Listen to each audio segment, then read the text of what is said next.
Selamat datang di channel kami, channel yang setia menemani Anda selalu dengan pemberitaan selebritis di tanah air. Semoga kalian semua dalam keadaan sehat dan setia selalu menjadi fans dari channel ini. Channel yang selalu mengedepankan berita yang aktual dan terpercaya. Agar kalian tidak ketinggalan berita seputar artis dan selebritis, maka mari subscribe channel ini dan aktifkan loncengnya. Yang paling menarik dari pertemuan itu adalah pengakuan Una yang terkesan polos namun bikin hati baper. Siapa yang tidak baper jika Una dengan sangat gamblang mengatakan bahwa pakaian yang dikenakan saat itu mulai dari bawah sampai atas semuanya adalah baru. Wow, amazing banget.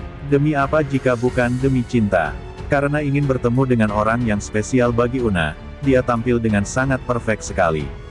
Begitulah garis cinta memang. Ketika kita ingin bertemu dengan orang yang paling spesial bagi kita, maka segalanya harus serba sempurna.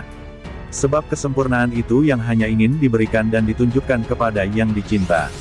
Hubungan Fahmi dengan Una sepertinya terus menjadi konsumsi publik. Banyak para fans keduanya yang mengharapkan keduanya bisa melanjutkan hubungannya ke jenjang yang lebih serius. Namun berbicara hubungan laki-laki dengan perempuan dalam konteks hubungan hati ke hati tentunya tidak sesederhana yang kita bayangkan.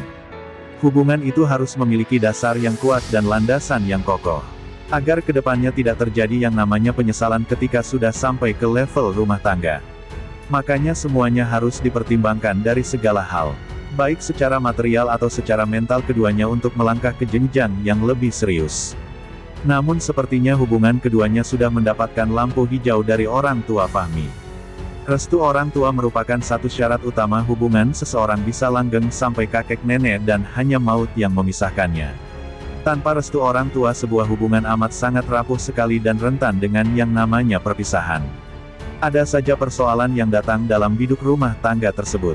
Untuk menghindari hal itu terjadi, Fahmi dengan Una tentunya sudah memiliki surat izin dari kedua orang tuanya untuk menjalin hubungan dengan syarat tidak melanggar kode etik agama. Tidak melanggar syiar agama. Di YouTube-nya Bang Sam, ibunya Fahmi diwawancarai perihal seputar Fahmi mulai sejak kecil sampai ke pertanyaan hubungan anaknya dengan Una. Ternyata usut demi usut ibunya Fahmi sudah tahu dengan Una. Beliau sering mengikuti Una di aplikasi TikTok. Beliau salah satu fans dari si Ratu TikTok tersebut. Beliau sebagai ibu dari Fahmi memang sangat setuju dengan hubungan anaknya yang sekarang ini. Alasannya karena berhijab, dan pilihan orang tua biasanya tidak pernah salah. Pun demikian dengan kode lampu hijau ini merupakan satu restu dari sang ibu Fahmi bahwa kedekatan anaknya dengan Una sudah mendapat restu dari sang mama. Meskipun di kesempatan tersebut mamanya Fahmi belum bisa banyak berbicara soal hubungan anaknya dengan Una. Beliau lebih memilih sikap bijak di saat itu. Kata beliau, semuanya tergantung ke Fahmi dengan Una. Beliau justru lebih menikmati proses keduanya daripada sekedar memberikan komentar yang banyak soal hubungan anaknya tersebut. Beliau tentunya sadar bahwa anak zaman sekarang ini tidak bisa dipaksa dan dijodoh-jodohkan dengan selera orang tua. Soal pasangan hidup, anak sekarang semuanya sudah pilihannya sendiri. Makanya ketika beliau ditanya lebih jauh soal hubungan Fahmi dengan Una, beliau hanya menjawab, kita lihat saja hubungan mereka selanjutnya seperti apa. Kurang lebih demikian jawaban mamanya Fahmi. Terlepas dari restu orang tua Fahmi di atas, yang paling penting dari sebuah hubungan adalah doa. Doa adalah satu usaha manusia agar hubungan yang ada menjadi hubungan yang langgeng. Menjadi hubungan yang membawa barokah. Pun demikian dengan Una. Una dalam setiap doanya pasti dan lazimnya mendoakan yang terbaik untuk Fahmi. Misalnya agar selalu sehat, dilancarkan rezekinya, dan doa yang baik lainnya. Doa terbaik pastinya dipanjatkan Una untuk Fahmi. Karena tak ada orang yang mencintai seseorang, bakalan mendoakan yang jelek kepada orang yang disayang, dan dicinta. Hal itu lumrah terjadi, dan pastinya terjadi. Doa-doa terbaik, bakal dipanjatkan kepada Allah, agar Fahmi selalu dalam keadaan sehat. Dilancarkan rezekinya, dijauhkan dari segala mara bahaya.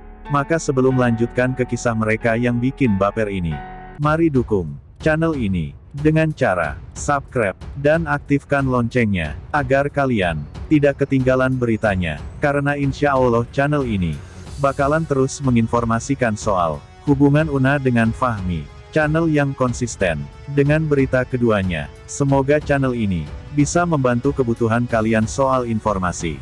Dua sejoli yang sedang kasmaran itu, Fahmi dengan Una hampir setiap hari membuat para fans mereka dibuat baper. Tak ada kemunculan keduanya yang tidak membuat para fans semakin ingin mengikuti kisah cinta keduanya. Baik muda maupun tua, kalau sudah fans, pasti ingin mengikuti kisah keduanya.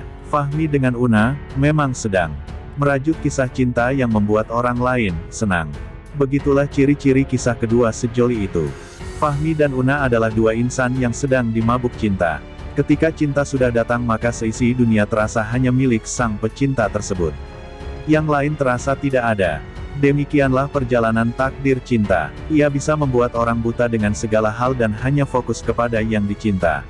Makanya terasa tidak berlebihan ketika ada kalam yang berbunyi seperti ini. Cinta itu buta. Memang benar adanya seperti itu. Cinta itu buta kepada yang namanya kekurangan. Cinta itu buta dengan yang namanya status sosial. Cinta itu buta dengan yang namanya harta. Cinta tidak tahu apa-apa, yang ia tahu hanya yang dicinta. Baik Una maupun Fahmi sedang berada di fase ini sepertinya. Mereka berdua sudah pada di mabuk cinta. Makanya tidak heran ketika Una berjuang dari Padang ke Jakarta hanya ingin menemui seorang Fahmi semata.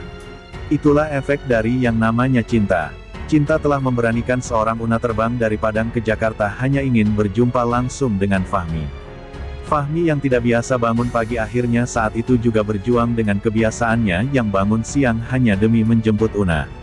Karena ketika cinta sudah hadir, maka seseorang tersebut sudah tersugesti dengan satu nama, yaitu sang idaman yang selalu berada di otak dan hatinya. Yang lain sudah tidak memiliki tempat di memorinya. Database yang ada hanya penuh dengan yang dicinta. Rindu itu memang menyiksa tetapi asyik dijalaninya.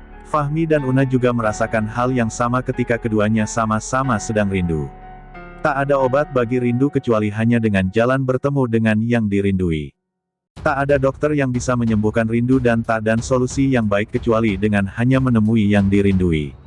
Siapa sangka seorang Una dengan umur yang masih sangat muda bisa memiliki keberanian untuk terbang ke Jakarta.